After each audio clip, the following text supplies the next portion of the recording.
I den her video, der vil jeg vise dig, hvordan at du bruger rabatkoder på Sunweb og kan spare op til 1000 kroner, alt efter hvad for en rabatkode, der nu er aktiv. Det første du skal gøre, det er at gå op og så lige finde din ferie. Og nu tager vi bare en eller anden for at komme i gang. Så når du har fundet dit hotel eller din lejlighed eller hvad det er, så siger du vis priser.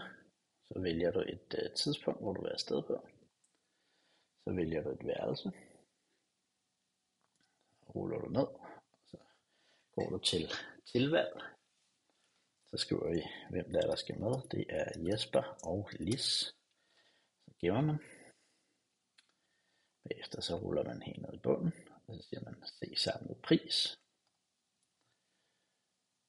Fortsæt booking. Så når du til oversigten, hvor man kan se alle de forskellige beløb, der er, og hvordan det er sat sammen, og så hvis man ruller ned, så når man ned til rabatkode, og der kan man så vælge den rabatkode, der nu er aktiv. Så hvis der var en, der så siger noget 1000, så er det den, eller hvis man nu har en, der hedder Sunlock, så kan man sige tilføj.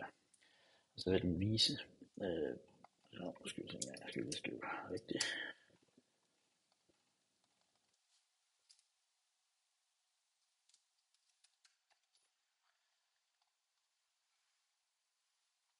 Lykkes det, så står det der, så kan man se, at man har sparet 400 kroner. Det kan man gøre per booking, og så trykker man bare videre bagefter.